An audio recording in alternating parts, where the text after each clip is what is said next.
Hello, welcome back to another breaking news update. My name is Jimmy Boyd, and you are watching Boyd News. I want to thank you so much for tuning in today, guys. If you don't mind, please smash the like button on this video. It really helps out with the YouTube algorithm. It'll push the video out to more viewers. That way, more people can see this, just like you've seen today. Also, if you don't mind, subscribe to the channel if you enjoy this content. Hit the notification bell, and that way YouTube can notify you as soon as a new video is live. So thank you so much again for tuning in today, guys. Really appreciate you.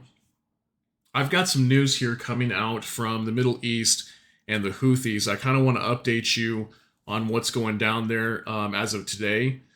So, as you can see here on the screen, this is a ship that was targeted by the Houthis and it was struck. Apparently, it was struck multiple times from different ballistic missiles. But as you can see there in the photo, it looks like it was hit at least once. It looks like a missile struck right there, just on the side of the ship. I have another photo here that I want you guys to see. This is like a closer up photo of the damage. Apparently there were, I think, 22 people aboard on this ship. And it looks like we had the Indian Navy come and save them. And I think it's very interesting because we have a CENTCOM release or a CENTCOM press release here that I'm going to show you in just a second, and they're stating that this ship was struck and somehow it was still seaworthy. But then a day later, we find out that the Indian Navy went to go save everybody on board because I'm assuming maybe there was some injuries. I don't know. They're not stating there was, but something must have happened on this ship. Because I mean, at least when you look at this picture here, it looks like it was struck, but it doesn't look too bad. Like obviously the fire was put out. I mean, we don't know how the lower portion of the ship was. Maybe it's sinking. I'm not sure. I don't have that information. But all I do know is that the Indian Navy deployed a warship to the location of this bulk carrier ship, and they had to rescue everybody on board, which I think that was very interesting that they had to go do that. And apparently 9 of the crewmen were Indian nationals, so I guess that's why India went to go rescue these people. So yeah, this just happened yesterday, this attack on this ship, and this was right around the same time when this happened was when the U.S. had just redesignated the Houthis as a terrorist organization again. So this is not the first time they've done this with the Houthis, and now the U.S. is redesignating them as terrorists. So, yeah, I think it's very interesting. So I kind of want to talk about this story with you guys and how this is kind of affecting things down there. Is the Indian Navy going to now get involved in what's going on over here with the U.S. striking them? Is the Indians now going to start attacking the Houthis? What's going to happen here? Because this ship that was attacked clearly had 9 Indian nationals on board. So is India going to want retaliation for that? I don't know. We'll have to see. But I've got this press release here that I want to go over first. Let's check this out. So this is from U.S. Central Command, CENTCOM. Okay, this just came out yesterday, January 17, 2024. Houthis attack U.S.-owned and operated bulk carrier. For immediate release, as of January 17, 2024, at approximately 8:30 p.m. Sanaa time, January 17th, an assessed one-way attack UAS was launched from Houthi-controlled areas in Yemen and struck MV Genco Picardy in the Gulf of Aden. MV Genco Picardy is a Marshall Islands flagged U.S.-owned and operated bulk carrier ship. They stated there were no injuries and some damage reported. The MV Genco Picardy is seaworthy. See, they say it's seaworthy and continuing underway. So I think that's really interesting because I'm going to show you guys an article now that says the complete opposite. So they're saying that the ship was seaworthy and continuing. They were able to extinguish the fire and everything. As you can see there in this photo again, right there, they clearly were able to distinguish that, right? But you can see that that missile did strike right there. So I think it's just really strange that, CENTCOM's coming out and saying this. But then this article here that I want to show you guys says something completely different. So let's take a look at this now. Indian Navy rescues crew of Houthi-struck U.S. ship off coast of Yemen.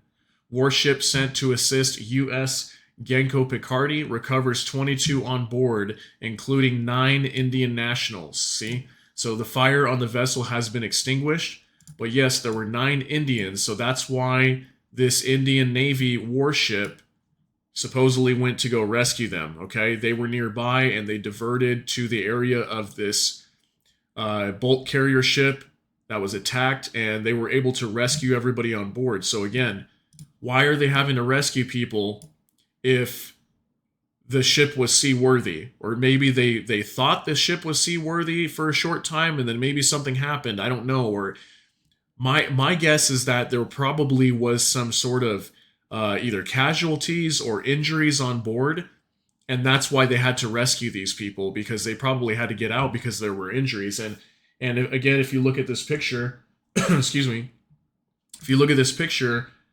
you can see that where this missile struck, it struck, where more likely majority of these crewmen were inside that, that little building there that's on top of the ship, right?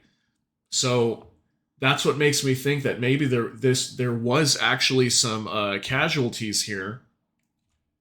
But yeah, we'll go ahead and keep reading this. It doesn't seem to show here that there was any injuries or anything like that. But to me, I'm thinking maybe there may have been. But there's a reason why this Navy warship from the Indians traveled over here to go rescue these people. There has to be a reason. So the Indian Navy said on Thursday it had rescued the crew of a U.S.-owned vessel in the Gulf of Aden after an attack by Yemen's Houthi movement, as tensions in the region sea lanes disrupted global trade, excuse me. Following the attack on the Genco Picardy late on Wednesday, the U.S. military said its forces had conducted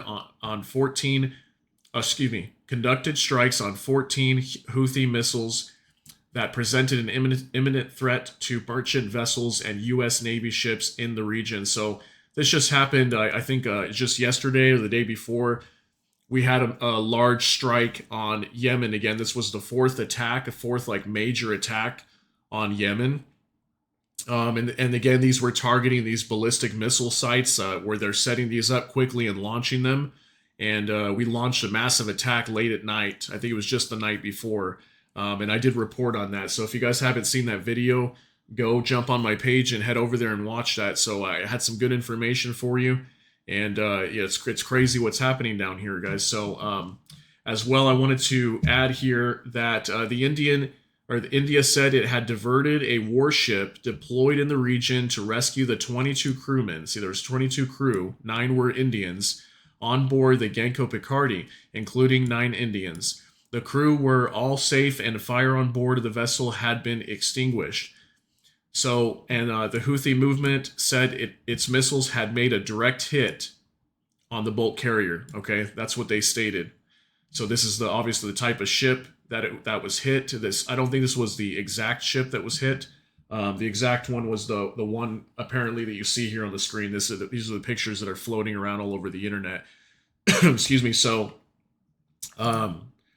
the shipping operator Genco confirmed the attack and said its vessel was hit by a projectile while it was transiting through the Gulf of Aden with cargo of phosphate rock. Okay, so again, guys, very mysterious situation going on here. I wanted to share this with you because I thought this was really weird when I saw this, because again, just yesterday when this happened, CENTCOM comes out and says, the ship was struck, but everything's fine, guys. They're continuing their journey. They extinguished the fire. Everybody's fine. But yet we have this, this Indian Navy warship heading over to go rescue them. Okay, if they had to rescue them, that means it was a bad situation. That means like either the ship is sinking or there were casualties or injuries or something. But then again, when you look at the photo that I provided you guys here, look at where that missile hit. Like it literally struck the side of that building where I would think majority of the crewmen are inside. Some of them could have been sleeping, or eating or, doing something inside. And then when that missile hit, I'm sure it rocked the whole boat, and when there was an explosion, I highly doubt there was nobody that wasn't hit by that explosion or injured, okay? Because of where the missile had struck. If it would have struck the center of the boat or the front of the boat, maybe it might be a different story, but it literally hit the side of that structure there that more than likely had somebody inside of it, okay? So yeah, I thought that was really interesting. So, big question is are we going to see the Indian Navy get involved now? It's possible. They have deployed quite a few times to the Gulf of Aden area. They haven't really gone to the Red Sea, but there was a ship that was attacked as well just off the coast of India just a couple weeks back, I believe, and they had to go and rescue them too. So this is not the first time this has happened. Okay, so yeah, very, very interesting here. One last thing I want to update you guys on some information that just came out as of yesterday is so it looks like, let me pull this up here.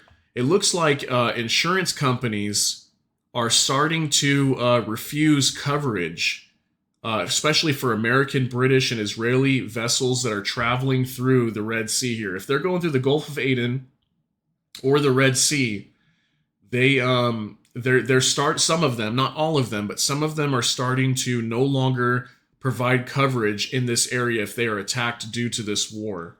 So as you can see here on the map, this is Yemen. This is the area that's Houthi controlled. So it's very easy for them anywhere here along this is like the port of Hodeidah right here. This little port sticking out. And any of these ships that are traveling through here, it's so easy for them to target them. Might be a little bit harder out here in the Gulf of Aden, but for sure in the Red Sea, they control the Red Sea right now, guys. So yeah, I want to kind of go through this real quick and just kind of update you on what's going on here. So yeah, insurers shun many ships carrying goods through the Red Sea as attacks continue. A growing number of insurers are refusing to cover American, British, and Israeli vessels against war risk in the key commercial shipping corridor through the Red Sea as attacks from Houthi rebels continue. The hesitation from insurers comes as U.S. officials had warned American merchant ships to steer clear of the vital waterway until further notice. Some of the insurers are no longer willing to underwrite war risk insurance for vessels with ownership or involvement with the U.S., UK, or Israel traveling through the Red Sea, said Marcus Baker, global head of marine, cargo, and logistics at Marsh, the insurance brokerage and risk advisor unit of Marsh McLennan. Okay, and then I want you guys to see this too, because I talked to you about this before in an earlier video, that insurance companies were going to start doing this, and they were going to have to start charging outrageous rates just for them to even protect these ships because of how many of them are being struck, guys. There's been well over 30 attacks in the Red Sea on commercial vessels, our U.S. Navy. This has happened so many times now, it's completely disrupting the global supply chain. And the Red Sea is becoming very dangerous for these ships to go through. And they're getting attacked so much, so these insurance companies are having to raise rates like crazy. So read this here.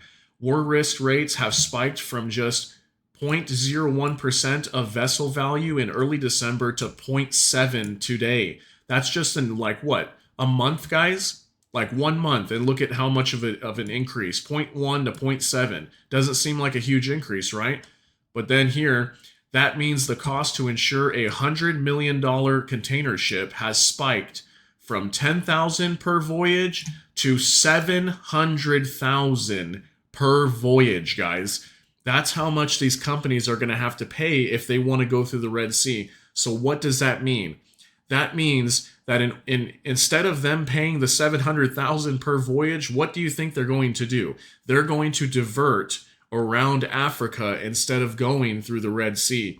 Yes, it's going to cost them more money, but imagine, look at the difference here. $10,000, guys, or $700,000. Which one would you rather pay? $10,000 to go around the Horn of Africa, or would you rather pay $700,000 and risk going through the Red Sea, risk getting hit, risk your crew getting killed, and all these different things? That's huge damage that the Houthis are causing to the Red Sea, guys, in terms of global shipping.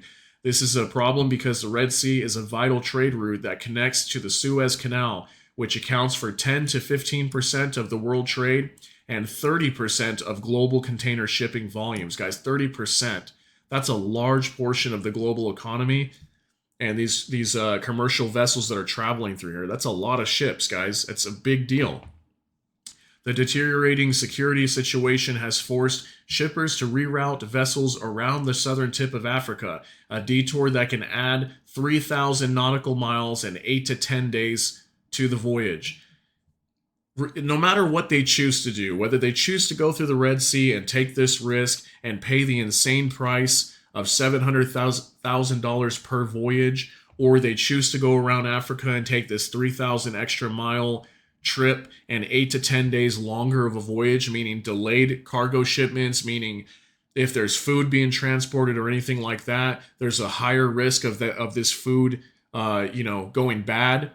There's so many different issues here, and this is going to affect a lot of the global shipping. And I told you guys about this like weeks ago.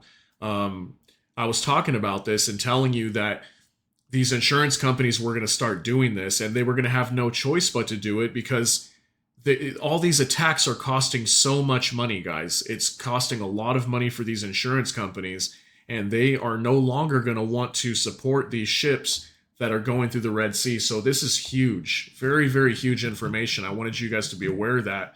It's just so dangerous for ships to go through here.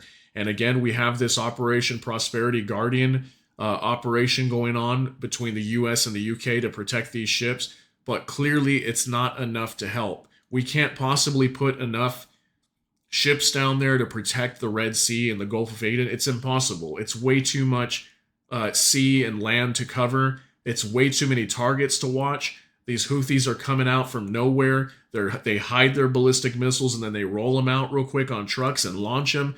Like, there's no way that they can possibly just keep protecting the Red Sea like this. It's not going to work. So what's going to happen next year? We can keep striking Yemen. Okay, we can keep doing that over and over and over. But in the long run, what are we really going to do about this? Okay, because this, like I told you guys, this war in Gaza is the whole reason why all this is happening to begin with. The Houthis have declared that they will keep attacking ships in the Red Sea because of what's going on in Gaza with Hamas and Israel. They want that war to end. They want the attacks to stop on the Palestinian people. So this doesn't look like it's going to end anytime soon. And look at how much in just, what has it been, just about a month and a half? Look how much damage is already happening. Okay, just look at the commercial trade routes. Just that alone, it's being attacked like crazy. We just had Qatar come out the other day and state that they were going to be putting a halt to natural gas shipments through the Red Sea going to Europe, and at a time where Europe really needs this natural gas, especially when they've had these problems with Russia, with these pipelines getting blown up and all those kinds of things. It's just, it's causing mass chaos and it's affecting global markets around the world. And you all know what happens whenever those kinds of things happen, is we're going to see war. War will break out if there's ever commodities that are held back and not being transited, and people need supplies for their country. That's when we see war. So at any moment here, guys, I've been saying this for a long time. At any moment, we could see a massive attack here on Yemen, on Iran, especially because Iran is the head of the snake here and involved in all this. They're the ones controlling the Houthis. They're the ones giving them the missiles. This is not even really just the Houthis. This is not about the Houthis. It's not about Hezbollah. This is not about Hamas. This is about Iran. So I've been saying this for so long, guys. Get ready for a major attack on Iran as well. And whenever that happens, things are going to explode. We're going to have a major escalation of events, and it's going to blow up. So make sure you guys are taking care of yourselves, take care of your families and your kids. And aside from that, I will update you guys if there's anything else that comes out from Yemen and the Houthis and what's going on down there in the Red Sea. But thank you so much again for tuning in. I will see you guys all in the next video.